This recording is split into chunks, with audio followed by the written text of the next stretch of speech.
প্রতিদিন তো কমপক্ষে 2টা, কাইলে 2টা করছে। 2টা ছাড়া ওয়াজ চলবেই না, নিম্নে 2টা লইতেই আমাকে মান্যত করা, বুঝেন না? তুমি 10টায় দেবা বয়ান, আমি হেন ওই ঘাস কাটবো? আমার মাদ্রাসা চালাই তুই, তো তোমার তো বলা যাইব না তুমি আমার 10 লাখ দাও। তো কষ্ট করে 2-4টা কইরা মানুষ যদি হাদিয়া দেয়, দিয়া সংসার, মাদ্রাসা, শিক্ষক, ছাত্র হালাল ভাবে, আমরা তো আর আকাম করি না, সিনেমা হল করি না, গাঞ্জা খাওয়াই না, মানুষের ক্ষতি করি না, মাদ্রাসা করি। এখন একটা জায়গা লইছি 15 কোটি টাকা দাম, মাদ্রাসার সামনে বিশাল এক মাঠ। এখন মালিক দিতে চায় না, বহু বাহানা করে, ওরা 70 লক্ষ টাকা দিয়ে মোটামুটি আটকাইছে। এখন কিছু সাইনবোর্ড লাগাও, আলেম ওলামা 100 জন আইনে, এরপরে দোয়া করাও, মাঠে সাইনবোর্ড ফালাইয়া, এরপরে মানুষের কাছে কিছু চামো। রসুল চাইছেন, আমিও চামো, এটা সুন্নাত। টোটাল 20 কোটি টাকার একটা প্রজেক্ট মাথায় নিয়ে ঘুরতেছে। 70 লক্ষ টাকা মোটামুটি দেওয়া হয়েছে, আল্লাহর শুকর। ও টাইম দেবে কিছু, পেরেশান, এত টাকা কই পাবো? তা আবার অন্তরের বুঝে, মাওলায় দিলে সময় লাগে। বাংলাদেশ বলে গরিব, কোন চোরে কয় গরিব? দেখছেন নি টাকা কেমনে বাইরে হয় কলা গাছের ভিতরে দিয়ে? টাকা টাকা চারিদিকে। একজন সাধারণ মানুষের টাকা বলে 184 কোটি, সাধারণ মানুষ কামাই আলাইছে। আল্লাহ হযরতের হায়াতে ইজ্জতে বরকত দান করেন। সমস্ত উলামায়ে আহলে হক, মুরব্বী যারা, সবাইকে আল্লাহ পাক দ্বীনের জন্য কবুল করেন।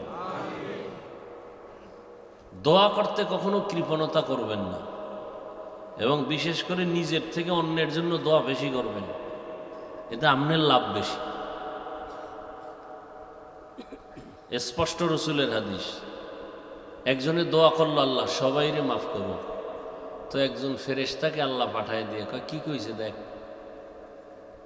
আল্লাহ দোয়া করছে কার জন্য? কয় সারা দুনিয়ার মানুষের জন্য। কয় নিজের জন্য করে না? কয় না।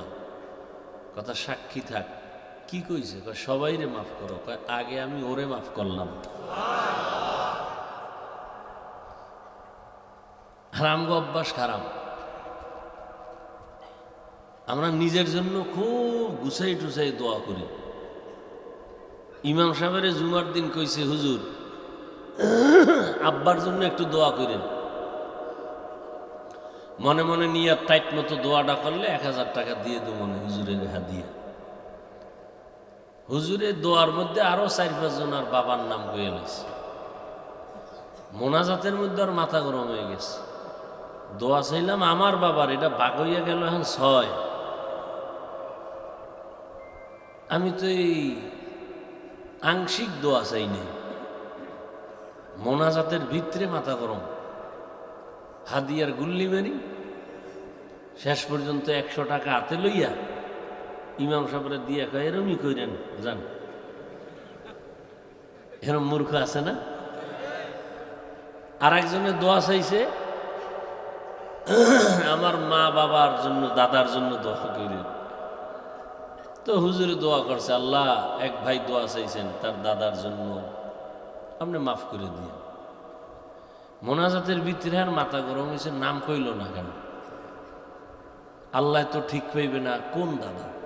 এই নামে তো কত মানুষ আছে বাংলাদেশে। এরকম কিছু মূর্খ আছে না? দেখ না, জানা যায় গেলি কিছু পণ্ডিত আছে, মূর্খ পণ্ডিত। ইমাম সাহেবের রেখা, হুজুর কি বাংলা নিয়ত কন? কয়নি। বাংলা নিয়ত কিসের? আবার কিসের নিয়ত? রসুল বাংলায় কথা কইছে, তা তুমি বাংলা নিয়ত পাইছো কি?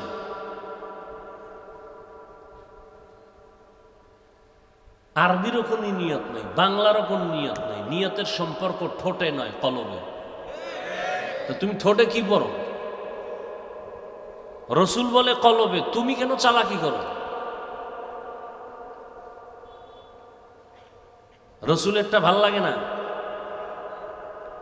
ইমাম সাহেবের এটা মুখস্থ করতে হইব, জানা যায় না কই তাহলে তো আমারে খারাপ জানবে। এইটার বাংলাটারে মুখস্থ করছে, এটা কইতে হইব, জিগায় সবার সামনে। কি বাহাদুর! বাংলা নিয়ত কম। ইমাম সাহেবের উচিত ছিল তুমি আরবিটা আগে কও, এরপরে আমি বাংলা করে দিই। কিসের বাংলা নিয়ত? আরবিতেও কোনো নিয়ত নাই। নিয়তের সম্পর্ক কোথায়? ঘুম থেকে উঠছেন, মসজিদে যাবেন, জহুর পড়তে, কি নামাজ? কলবে আছে, আলাদার কোনো নিয়ত নেই। রসুল কয় লাগবে না, তুমি পণ্ডিতি করো কেন? ইসলামটারে কঠিন বানাইছো কেন? সহজ জিনিসটারে কঠিন করছো কেন? একজন একেবারে আজানের আগে মসজিদে গেছে, বুজুর্গ, পাগড়ি একখান লইয়া।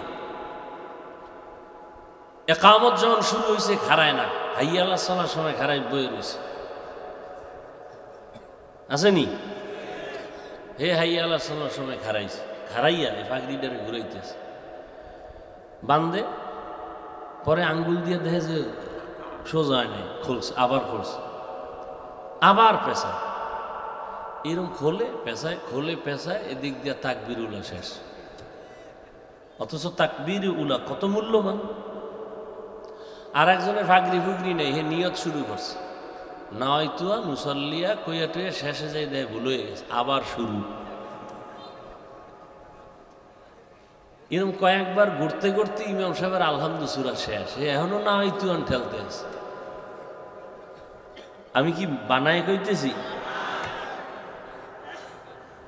সব মূর্খতা, ধর্মের কোনো জ্ঞান নাই।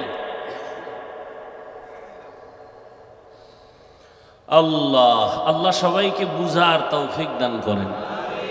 সব হইল বুঝ বুঝ, কি বয়ান কিছু না, আসল বুঝ। আপনিও মুসলমান, আমিও।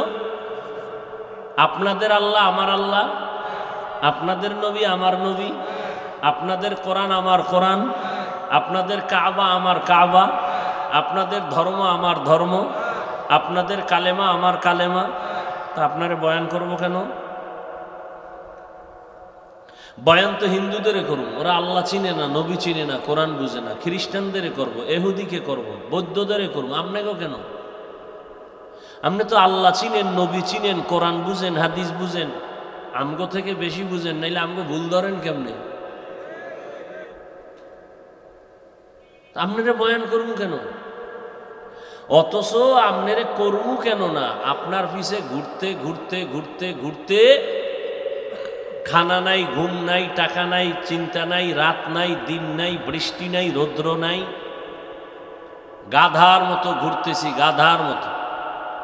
নিজের বাড়ি ঘর, ছেলে মেয়ে, পরিবারের কোনো সময় দেওয়ার সুযোগ নাই। এই উম্মতের পিছনে আমি একা, হাজার হাজার আলেম, তাবলিগলারা, পীর মাশায়েখরা, জুমার খতিব ইমামরা, আমরা বক্তারা পাগলের মতো ঘুরতেছি, রাত নাই দিন নাই, ঘুরেই মুসলমান।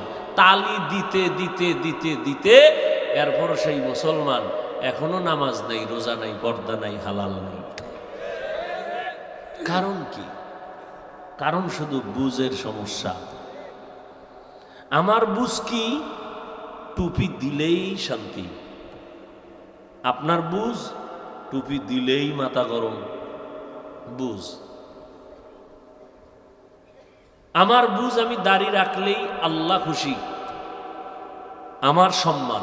আপনি মনে করতেছেন দাড়ি রাখলেই আমার অসম্মান। আমারে বউ ভালো জানবে না, আত্মীয় স্বজন ভালো জানবে না।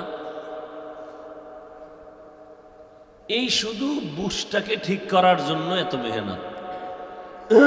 বুঝটা যখনই ঠিক হয়ে যাবে তখন সে স্কুলে পড়ুক, কলেজে পড়ুক, যে লাইনেই থাক, বুঝ ঠিক হইয়া গেলেই নামাজ ধরে ফেলবে। বুঝটা ঠিক হইয়া গেলেই আর টুপি খুলবে না। বুঝ লাইন মতো হয়ে গেলে আর দাড়ি কাটবে। সব কিছুর মূলে বুঝ ঠিক নেই। এই বুঝ ঠিক করতে হবে। আল্লাহ সবাইকে বুঝার তৌফিক দান করেন। কিছুক্ষণ শুনবেন তো না উঠা বসা করবেন? আর ঘুমাইবেন? বাঙালি তো রাত্রে ঘুমায় না। পৃথিবীর বহু বছর ধরে চক্রান্ত করে জাতিকে পেরেশান করে দিয়েছে বেঈমানরা এই মোবাইল হাতে দিয়ে।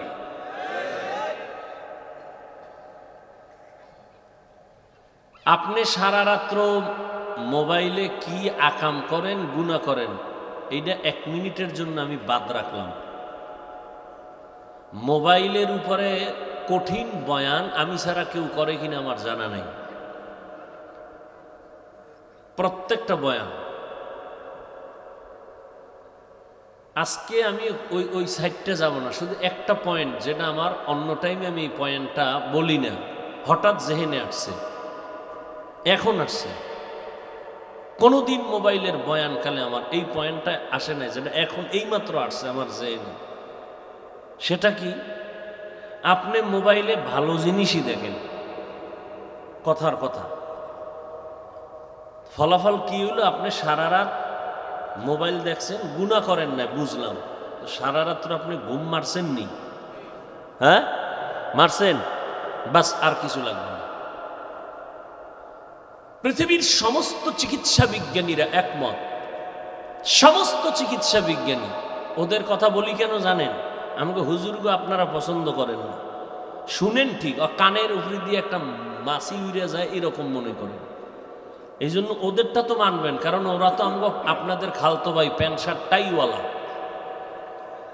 ওই চিকিৎসা বিজ্ঞানীরা, সমস্ত চিকিৎসা বিজ্ঞানীদের একমত, পৃথিবীর মানুষের সুস্থ থাকার জন্য শ্রেষ্ঠ মহা এক ঔষধ হলো রাতের ঘুম। আপনি মোবাইলে কি করছেন ওটি ডেলি বলি, আজকে বললাম না, কিন্তু এতটুকু বলেন, আপনি যে রাতের ঘুমটা নষ্ট করলেন, আপনি সুস্থ না অসুস্থ? আজকে বাসায় গিয়া গুগলে সার্চ দিবেন, টাচ মোবাইল দেখলে শরীরের অঙ্গ প্রত্যঙ্গের কি কি ক্ষতি হয়। চিকিৎসা বিজ্ঞানীরা ডিটেলস ওখানে সব বলে রাখছে। কিডনি দুর্বল হয়, হার্ট দুর্বল হয়, ব্রেন দুর্বল হয়, চোখের পাওয়ার নষ্ট হয়, কানের পাওয়ার নষ্ট হয়, এরপরে চরিত্র নষ্ট। তাহলে আপনি রুহু থাকবে, দেহ থাকবে না, পঙ্গু হবেন ভাব। দেখেন না, এখন স্ট্রোকের রোগ বাইরে গেছে, ডাক্তার কয় কোনো রোগ নাই, হঠাৎ করে মরে গেছে। কারণ কি? কয় হঠাৎ রোগের মরণ, নতুন একটা রোগ আসছে, হঠাৎ রোগ।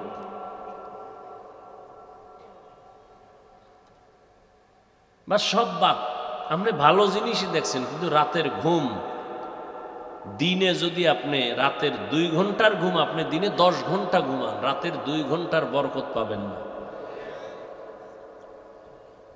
শুরুতেই বৈশা বলছিলাম, বিল্ডিং, টাকা আছে, সব আছে, আপনি অসুস্থ, কোনো ভ্যালু নাই এই জীবনে, আর কিচ্ছু নাই, আপনি সুস্থ, এর থেকে বড় নেয়ামতে দুনিয়া আর নাই।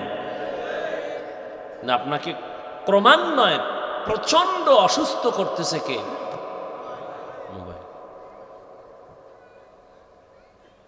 বাস, জ্ঞানী কপাল বুঝ থাকলে এতটুকুই যথেষ্ট।